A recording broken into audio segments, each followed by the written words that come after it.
Against? Thank you. Carried. That's brilliant. So we'll now move on to item 8. Community Board Part A reports. So who have we got? Barry. Who have we got? Not here. Not that here yet? Property. Okay. Shall we go to item 9? Oh, well, Paul wants to talk about it. Paul wants. You want to talk to it a bit too, don't you, Paul? So Yes, just briefly. far away, bud. Just to say that we're in this situation with this land. So the Ministry of Education wants the land, which is currently leasing from the council. It's fee simple land from Woolston Park. It's currently using because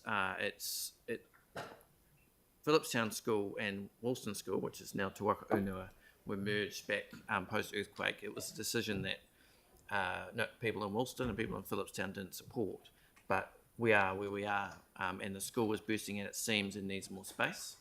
It is what it is, Councillor Cleland, yes. It's not ideal, but to refuse this offer, if you can call it that, would be cutting our nose off to spite our face. They need the land. The land is being used, and there's not the only other land around it is houses, and we don't. I don't believe we should be suggesting to them that but they should be acquiring those houses. That's where Woolston people live, But I would just like to note that it was the wrong thing to do to merge those two schools, and really from a couple of years after the earthquake, that school was bursting at the seams, and it's a great school, and the principal Janine Reid is a fantastic principal. Okay, so that here we are. Here we go. Who's that? Is it? Yeah, that's Ferry? Angus. Presumably that's Barry. We're talking about item 8, Angus. Yeah. The school. Do you want to? Anyone want to talk to it?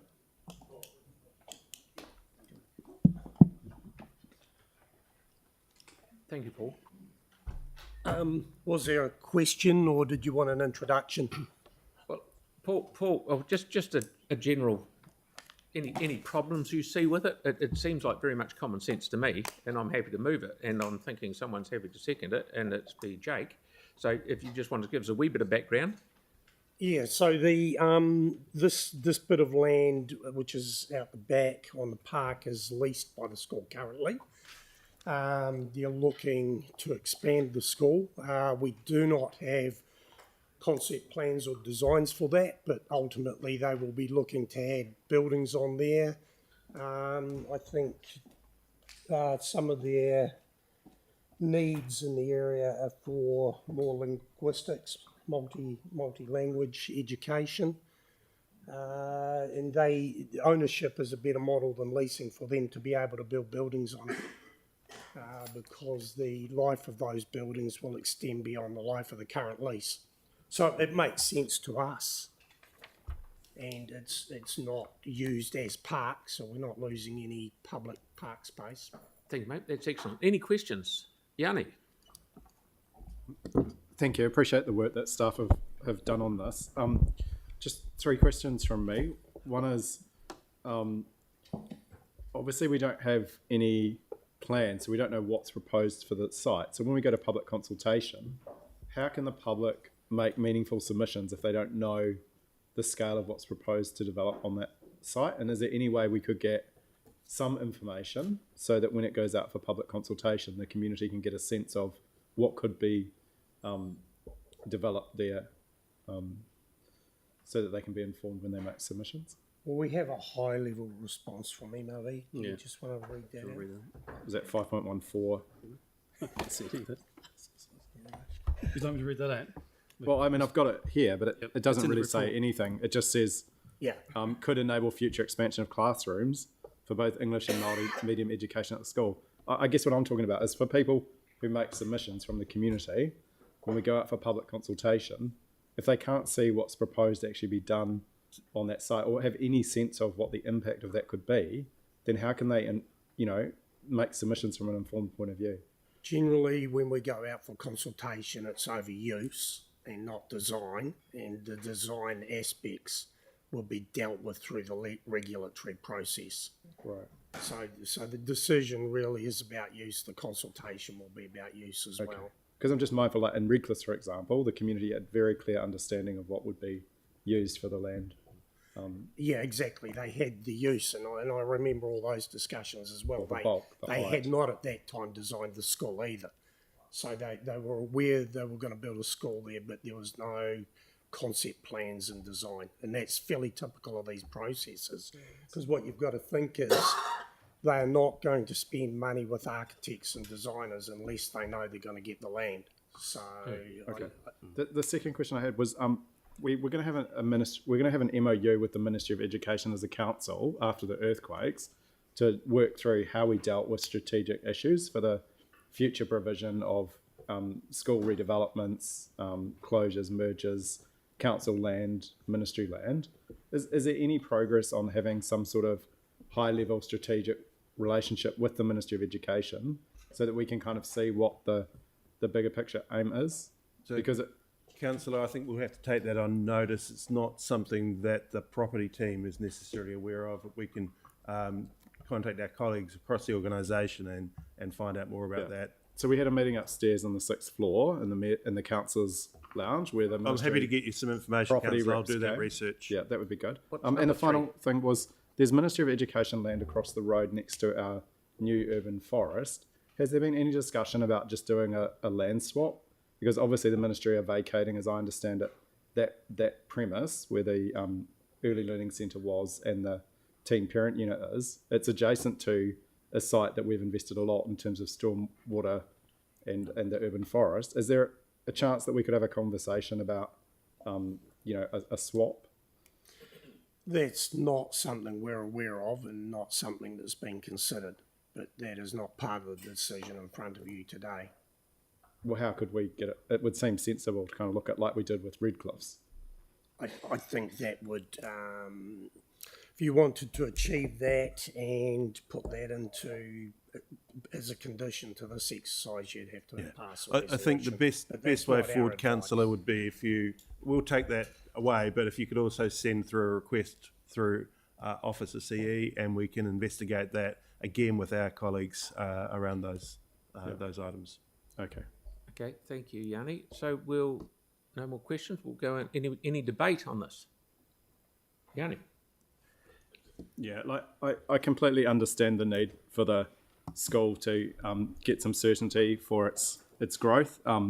I do recall post earthquake that when there were initially rumours and concern that the council would dispose of Wolston Park for the school to enable a new school to be built, and the local residents were really concerned about that. Now, obviously, this is a much different situation in that this is a much smaller parcel of land, but there are people in the community who I think will want to make submissions and will want to understand the impact of what's enabled if we do go down this. But the school is bursting at its seams. It does need the ability to cater for its role, and it is incredibly disappointing that we don't seem to have any strategic partnership with the Ministry of Education around the education provision in the east of the city, because a lot of these schools, and Phillipstown was a classic example where the school was closed and now we're seeing huge population growth and we don't have the capacity to cater for it. So I think we do need to think strategically as a council. I've raised this as part of the greater Christchurch spatial plan and the urban development strategy, that Ministry of Education should be core part of our future thinking about our planning. So, I think there's opportunities here to look at what the wins can be for council and for the Ministry of Education and the local school. But it does there is an irony about this, in that at the time that Phillipstown was effectively closed, these concerns were raised about the site not being big enough to cater for the new school. And, sadly, that's what we've seen happen. We did see that, again, the ministry didn't acquire additional property at the time of the merger in any significant way to cater for the increased growth in the school. And, you know, just contrast that with what happened in other parts of the city in more affluent areas. So I think council should put this out for public consultation. I'm happy to support that, but I think we need to do some work with the Ministry of Education around what the future looks like as we see a huge intensification of properties and a growth in school roles in the east without any clear strategic response at both a council and a Ministry of Education level. Okay, thank you. Aaron? Yeah, it's kind of I will support this going through because it is, like Jake said, where we are, and it's kind of the only way forward. But this should have never happened. That to split that area like that made no sense at the time. Still makes no sense now. And in fact, now there's a stronger case that there should probably be another school rebuilt in Phillipstown. The irony of it all. And I don't know who still owns the land in Phillipstown, but that area certainly needs a decent school. So, and in a society where we expect kids to walk to school, that distance from the old Phillipstown school to Woolston school, that's a long way for small kids. That's ridiculous, and crossing some of those major roads. It never should have happened. And just going back through the history of that area, when the school was built, the pool went in 1902. It was decided, built in 03, the old Woolston pool. That land was actually bought by the community, and then the pool was built there. That pool was on the park land. So I'm wondering if we're just remediating an old bit of land swap that went on at some particular part of history, because the pool's now gone. It was closed in 2010, and it would. So there's kind of a bit of give and take here to just return it back to the school, because it did become, by the end of its life, was a school-only pool through February, March of each year.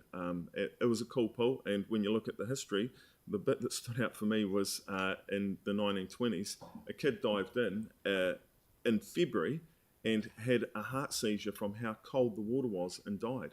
So that is just a weird part of history, but shows you how cold February the water in Christchurch could be, and how lucky the kids are now with the new facilities they have. But this is a swap, should have never happened, and it'll slightly remediate the area. Okay, Tim? Yeah, thank you. And I know that we go on about having a discussion with the Ministry of Education, and it just never happens, and it's not from our side. The irony is, I think, here is that when we talk with Wakatahi, their walking distance to public transport or whatever is limited to 400 to 500 metres, and yet children walking to school with the Ministry of Education is absolutely fine. To cross busy roads up to 2Ks is absolutely fine. It's just ridiculous. So I support this totally. Okay, no more debate. I'll put the motion. All those in favour? Against? Thank you. That's